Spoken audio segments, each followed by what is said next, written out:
Hello, my name's Devin. We're going to be reacting to how the US is destroying the youth. Is this true?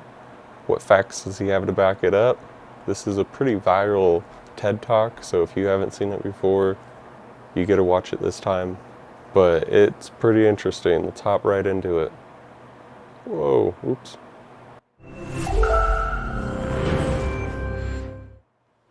My name's Scott Galloway. I teach at NYU, and I appreciate your time. I have 44 slides in 720 seconds. Let's light this candle.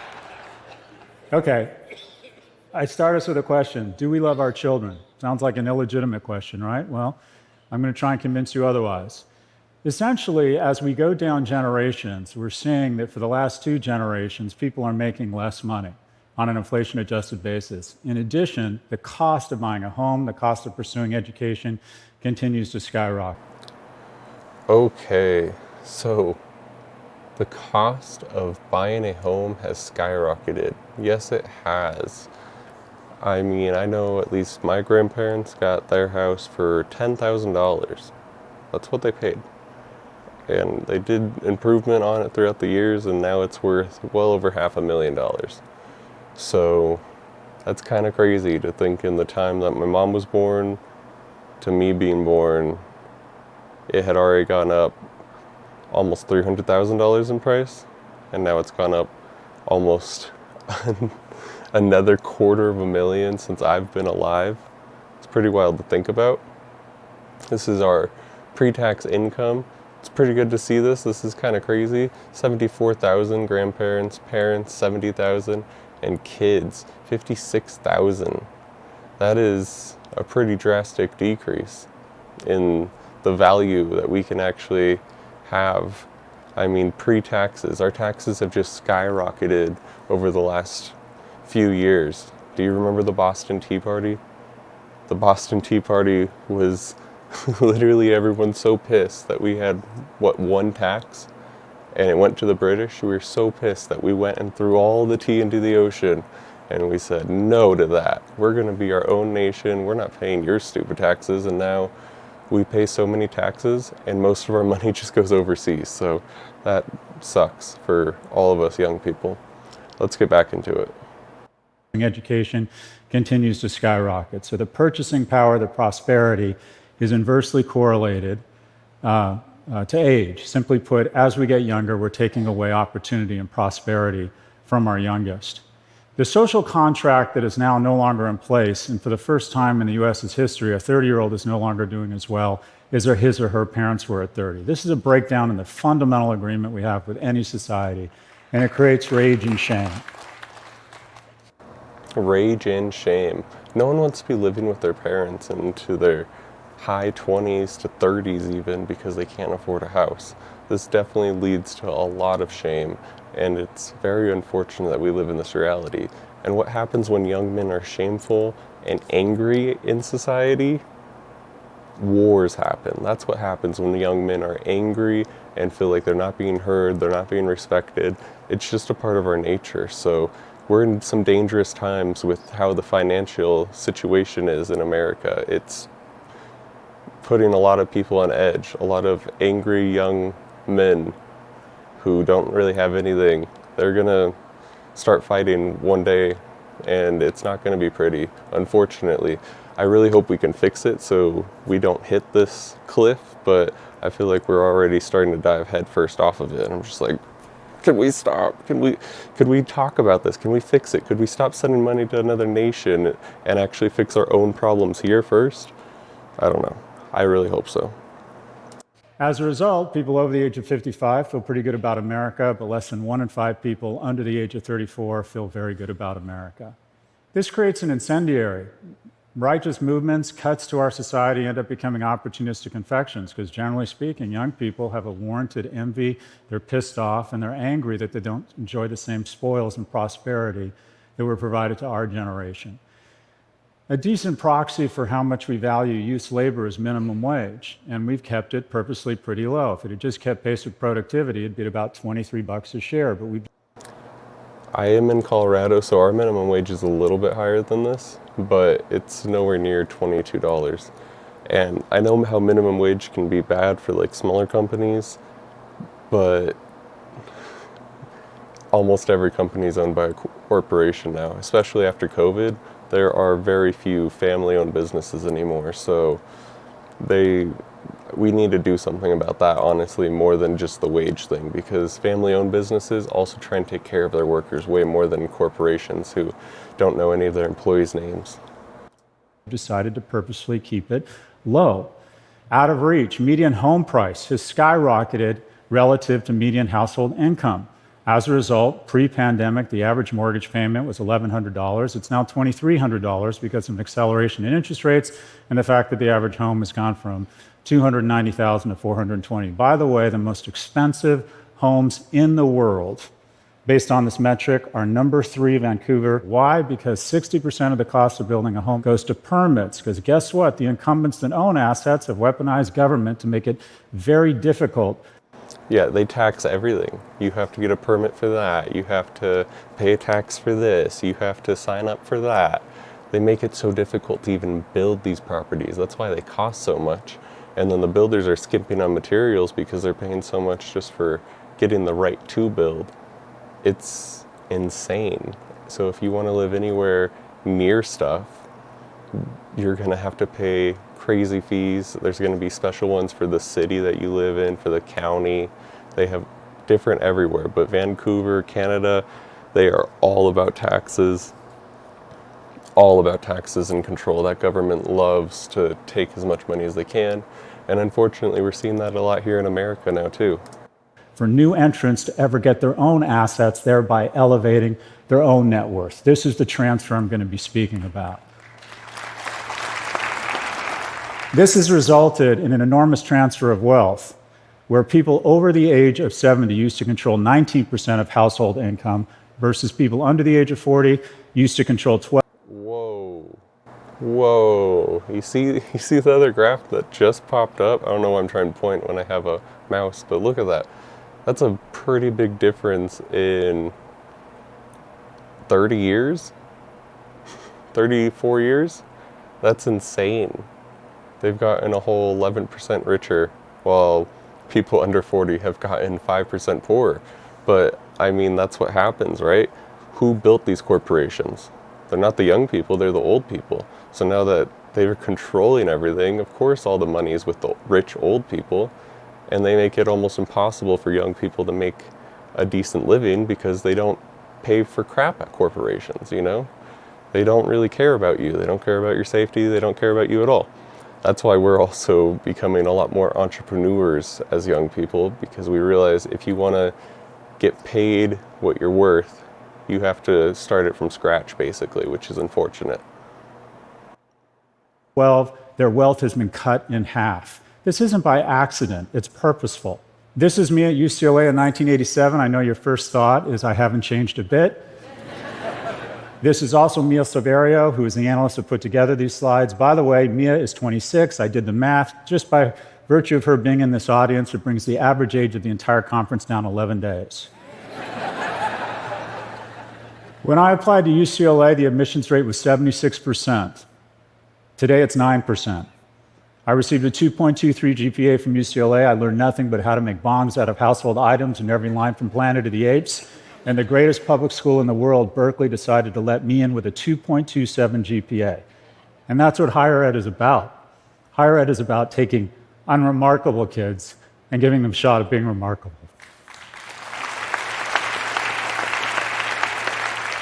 And every year, especially in today's society, you really don't need an education to be from unremarkable circumstance where people might not notice you to become the most amazing person you can be, thanks to the internet mostly.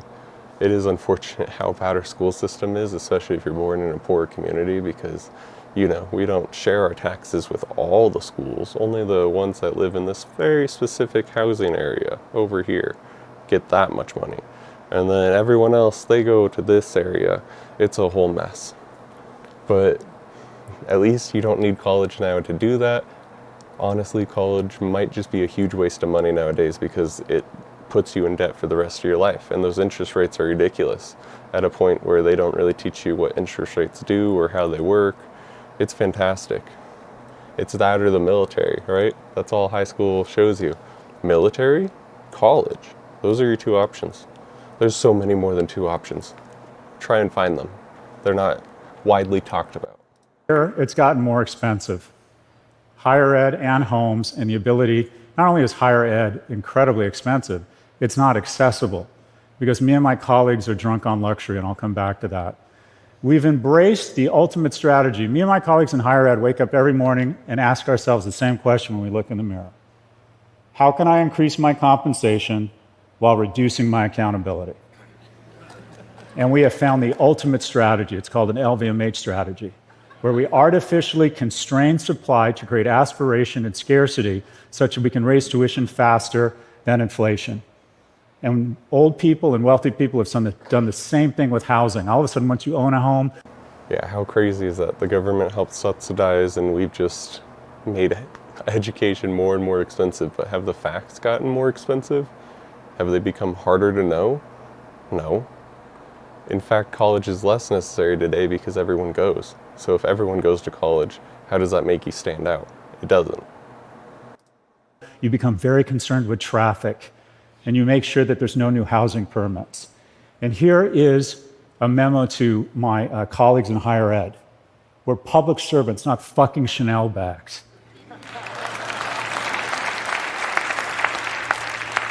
Harvard is the best example of this. They've increased their endowment in the last 40 years and have decided to expand their enrollment, their freshman class, by 4%.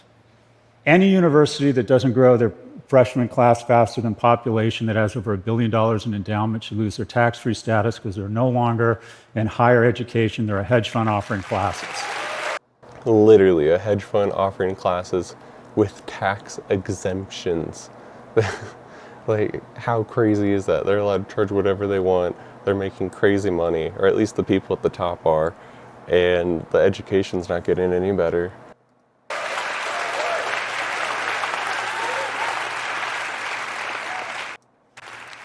My first recommendation, Biden should take some of that $750 billion earmarked to bail out the 1/3 of people that got to go to college on the backs of the 2/3 that didn't, and give $1 billion to our 500 greatest public institutions, size adjusted, in exchange for three things. One, they use technology and scale to reduce tuition by 2% a year, expand enrollments by 6% a year, and increase the number of vocational certifications and non-traditional four-year degrees by 20%.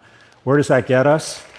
In just 10 years, that doubles the freshman seats and cuts the cost in half. This isn't radical. This is called college in the 80s and 90s. Another trend. This isn't radical. This is called college in the 80s and 90s. Yeah, that's how you were able to work a job to pay off all your college and still be able to like buy a house when you graduated and start raising a family right away. Now people look at kids like disgusting pieces of furniture because they cost so much. How sad is that? Our society's made us think kids are disgusting pieces of furniture when they're like a miracle of life. We don't even understand how we're here, how we're talking, yet we don't want to make more life because they're disgusting furniture. Okay. Transfer of wealth. Look at what's happened to wages. Oh, they've gone up, not as much. Also, what does that do to our government if we stop having kids? Have you noticed the schools closing down because there's no kids? What's happening? Are we dying as a society? Kinda. The only thing that's replacing us is immigrants. So, and even a lot of them aren't having kids because they came from a shithole too. Some of them still do, but it's just like how some people have 9 kids and others have none. Much as corporate profits. Most have none, by the way. Very few have 9, if you didn't know. There's a healthy tension between capital and labor. For the last 40 years, capital has been kicking the shit out of labor. Well, you think, whoa, what about wages, right? They've gone up. Well, if you compare them to the S&P, they barely register. It's been an amazing time. Look at that. Compared to the S&P 500, which is the top 500 companies in America, their value's gone up almost 5,000%, and our wages have gone up maybe, what is that, 5%? Maybe 5? Maybe 10. Maybe 10 because the scale's in thousands. It might have gone up 10%. That's laughable. That's disgusting. And I get it, these companies are growing, but this is also what made corporate America. It made it where no company cares about you. They just care about the profit, because otherwise the shareholders are going to be mad. I mean, it's gone up 5,000% in the last 30 years. Could you imagine if it stopped going up? Everyone's going to be pissed. They're not making any money. Who are these people that are going to be pissed? They're the old people. They're the old people who got to buy it way back here in 1985. If you bought the S&P 500 in 1985, you were stupid rich. If you just kept filling that, you were stupid rich now.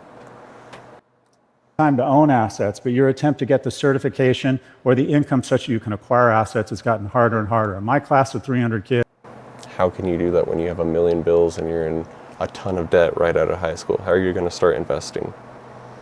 You aren't. They didn't have college debt back then, so all the money they were making, they could afford to give a little to invest. Now it's so hard to invest. You should try your best to invest because it's incredibly important, especially in the society we live in. But it's hard, nearly impossible for some people.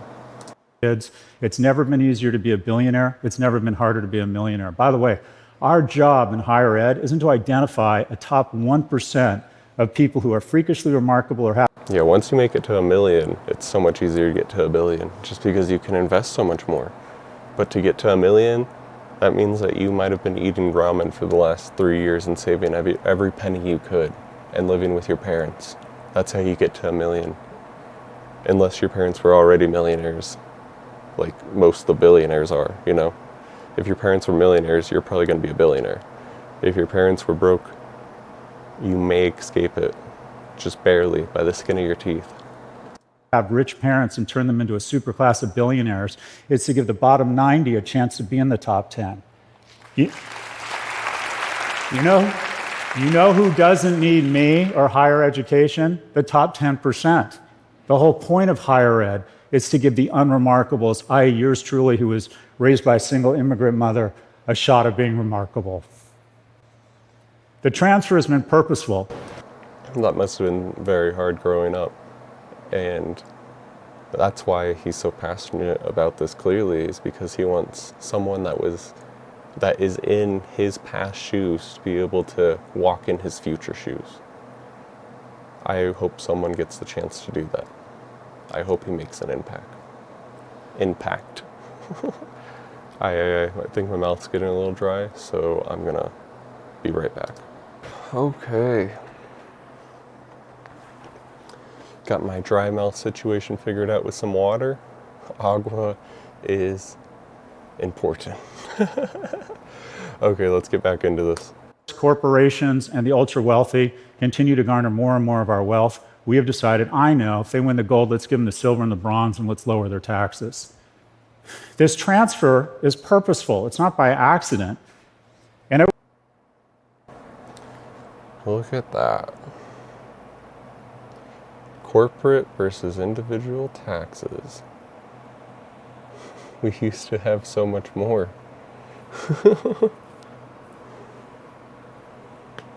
That's kind of insane. So this is, it won't go away. This is 1950, and then this is 2023. And corporate taxes have just completely dropped, 21%. They're paying half of what they were paying in the 50s. And I wonder why. Because, you know, they can talk to the politicians, bring them to fancy, nice dinners, and just smooge their way into getting whatever law they want passed. Where it's a lot harder for us, even though we get a vote. We don't get to rub shoulders with the guy in charge, you know. senior poverty is way down, and we should celebrate that. Meanwhile, child poverty is flat to up. This is also insane. Senior poverty, we don't have many seniors in poverty. That's awesome, only 9%. I don't want a bunch of old people out there on the streets, but I also don't want a bunch of young people out there on the street. Under 18, so these are literal children. Went from 16%, which is near where it was for the elderly back then too, 17.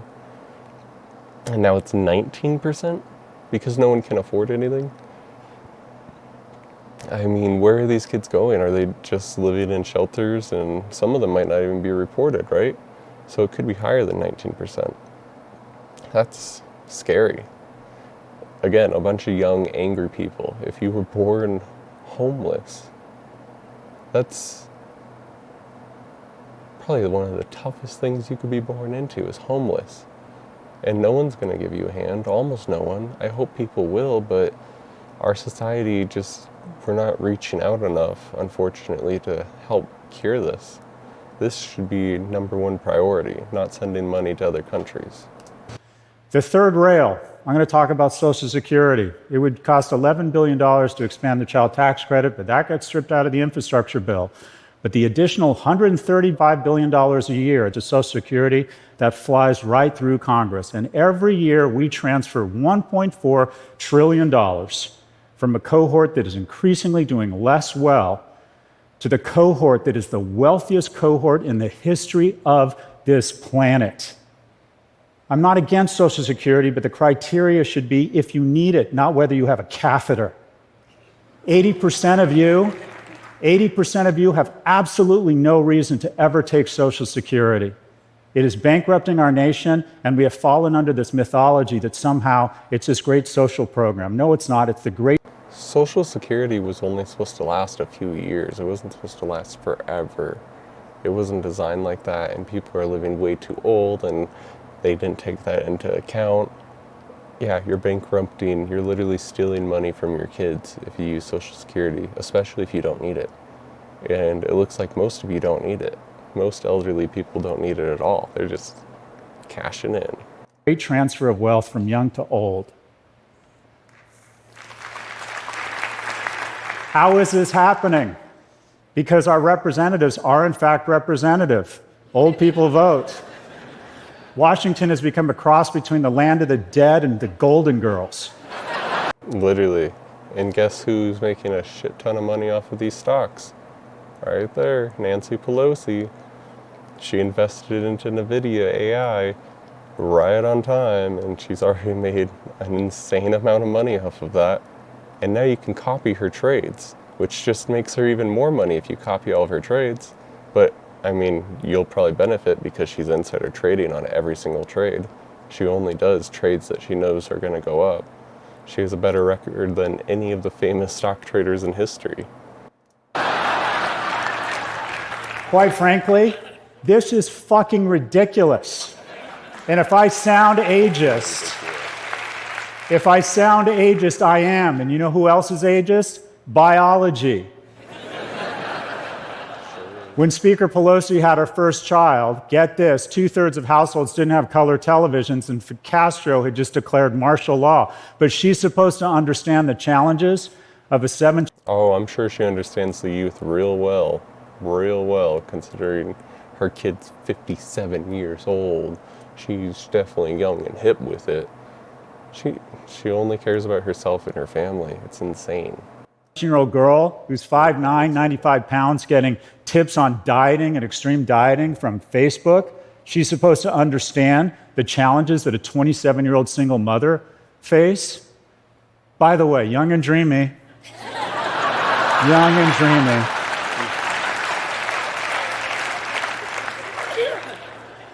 The great intergenerational theft took place under the auspices of a virus. I know. Let's use the greatest health crisis in the century to really speedball the transfer. This is the NASDAQ from 2008 to 2012. We let the markets crash. And by the way, you need churn, you need disruption, because it seeds and recalibrates advantage and wealth from the incumbents to the entrants. It's a natural part of the cycle. But wait, lately, no, 1 million people dying would be bad. But what would be tragic is if we let the NASDAQ go down and guys like me lost wealth. So we pumped the economy. Absolutely tragic. And now look at the pumping we did during the pandemic. Or this isn't the pandemic, this was the economic crisis we had in 2008. And that we're headed to a bigger one now because of the shit they did here. Which again, increased the massive transfer of wealth. The best 2 years of my life, COVID, more time with my kids, more time with Netflix, and my value of my stocks absolutely exploded. And who has to pay for my prosperity? Not me. Future generations who will have to deal with an unprecedented level of debt. Why am I here and why do I get the prosperity I enjoy? Level of Look at that. debt. Look at that. 2023, we're $33.17 trillion in debt. And this was basically just all the baby boomers spending because they were born around here or here. So their parents spent a little bit and then they just were like, we don't need money. We're just going to borrow all of it and we're going to live the best lives. And then everyone else, yeah, you can deal with the shit. The earth's going to die anyways. That's what we're telling the kids. The earth will be dead, so you don't need money when the earth is dead. Global warming, you're fucked anyways. We're going to spend all the money. Why am I here and why do I get the prosperity I enjoy? Because in 2008, we bailed out the banks, but we didn't bail out the economy. We let the markets fall. So as I was coming into my prime income earning years, I got to buy, no joke, these stocks at these prices. How pretty is that? $7 Amazon stock. $7 Amazon stock. He could buy this going into the prime of his life.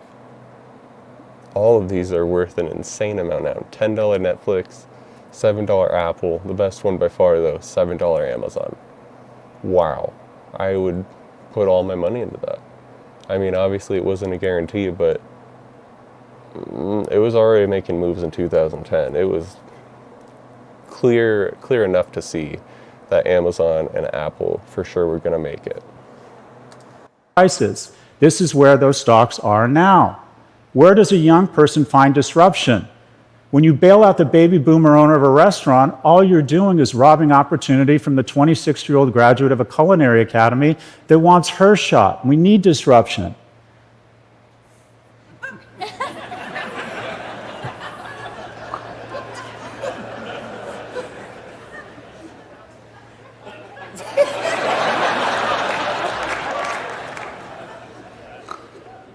I just like this slide. It has no context or relevance.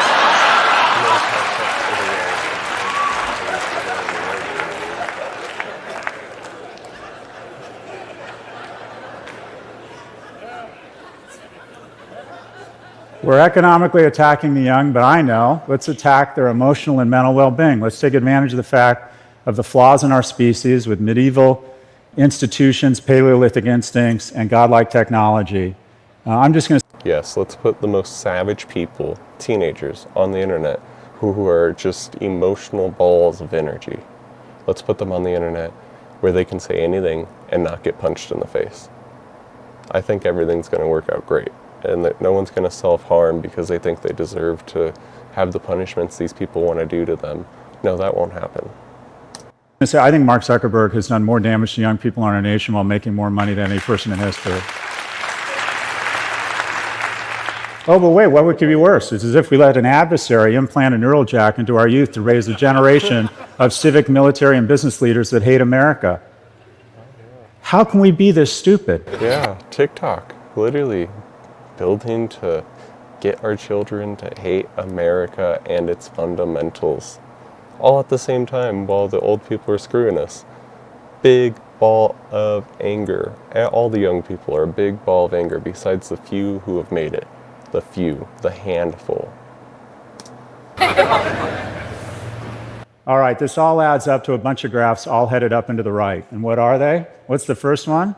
Oh, that's self-harm rates, which have exploded, especially among girls, since my colleague Jonathan Haidt pointed out it's really gone crazy since social went on mobile.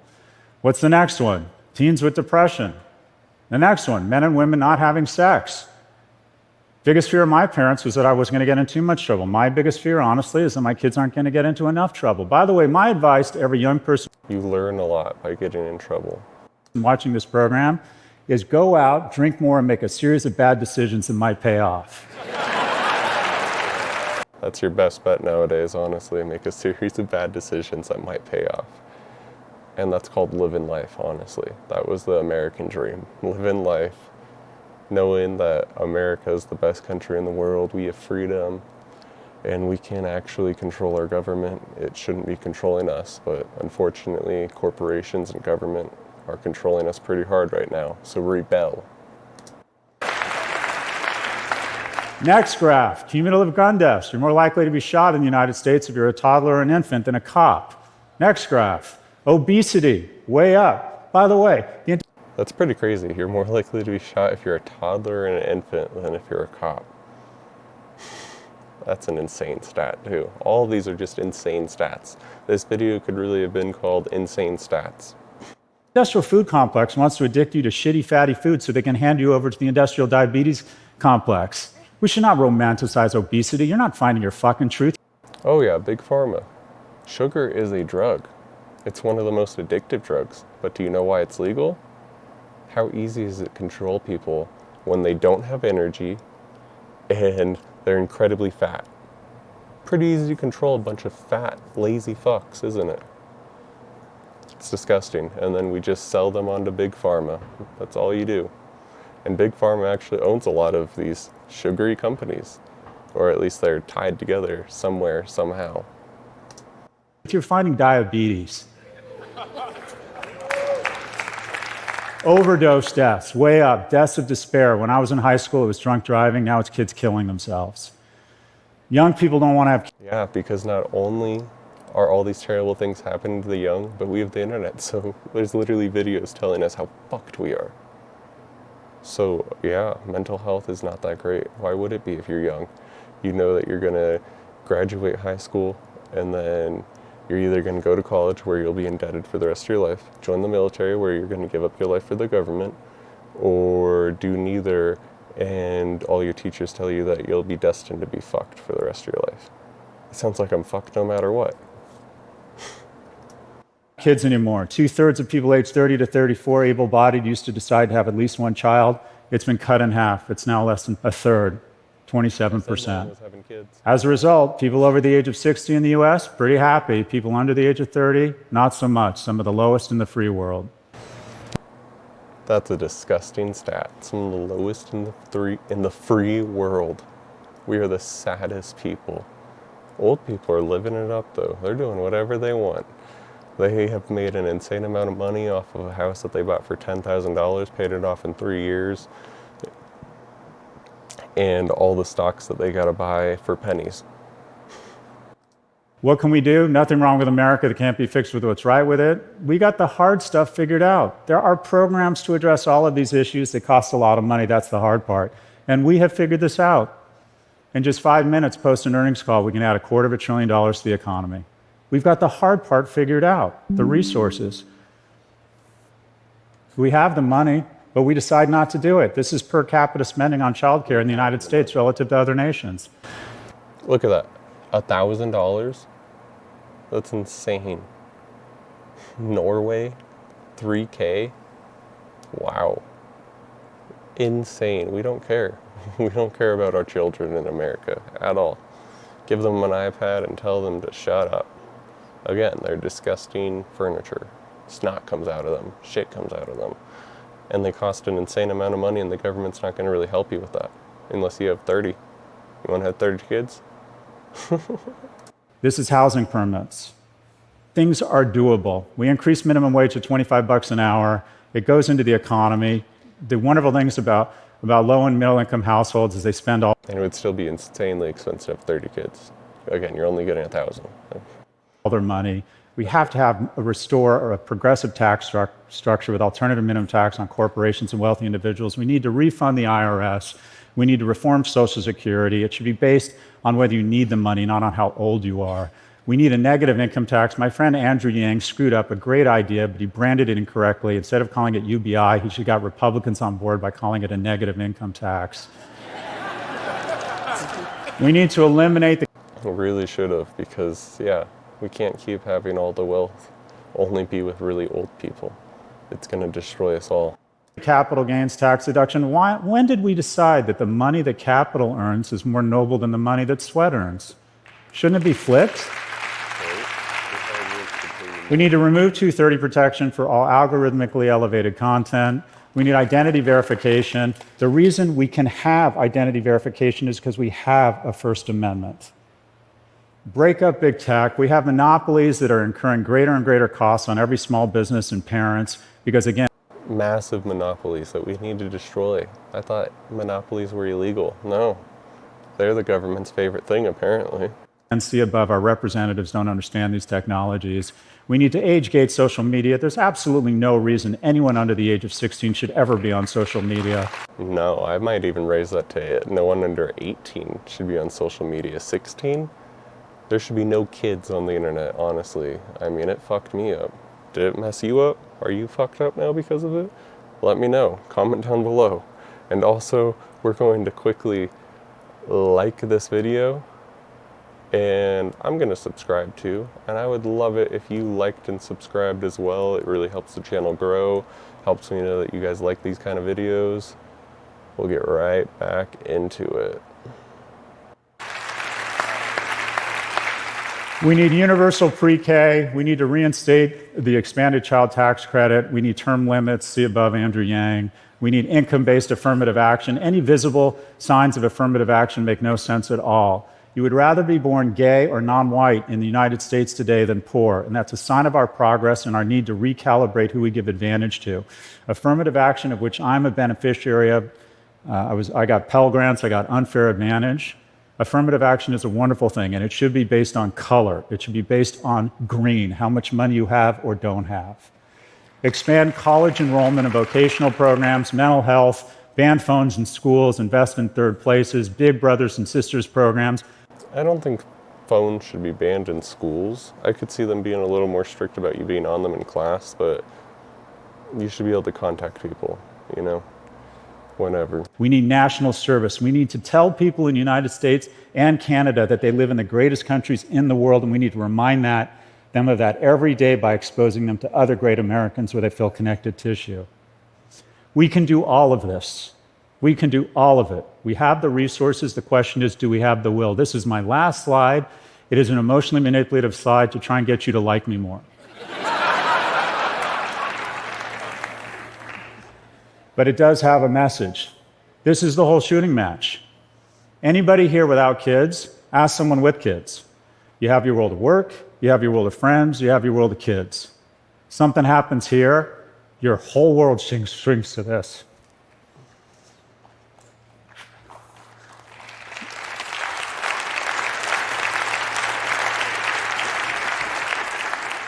So I present, as I wrap here, with just a few questions. One, if you acknowledge that our kids are the most important thing in our lives, that everything else we do here is meaningful, but our kids' well-being and prosperity is profound.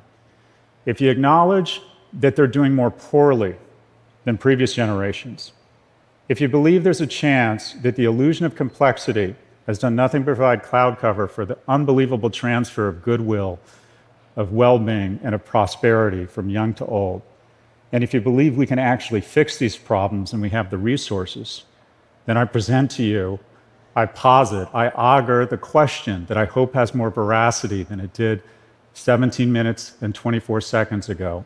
And that's the following question. Do we love our children? Do we love our children? Honestly, from what I've seen, it doesn't look like we love our children. And the brainwashing we're getting from social media, YouTube, Facebook, censoring freedom of speech on all the platforms, they're sending us into a decadence. And we don't want to be in a decadence. I hope we can get out of it. Let's all work together, try and love our fellow man more. I've been trying to do it every day. I know it's hard. I'm not the most social person in the world. It's hard to get out there and put yourself out there. But if you can show that you care about your fellow man, maybe we can truly make the changes we need now. We need them now. We needed them 10 years ago. We might just be able to pull through and save America, save Canada, save the world as we know it, and make it better. Actually start caring about people, making education higher levels, taking the time to make sure everyone is cared for and strong so we can keep building a stronger, more advanced civilization. But how can we even consider our civilization advanced when all the foods we have are poison? Almost all of them that we feed to the masses are poison. That's not an advanced civilization. That's a special needs civilization. They don't even know they need to take care of their own people. Like what? That you would think that'd be step one, making the most nutritious, healthy food possible so we can overcome that part of surviving.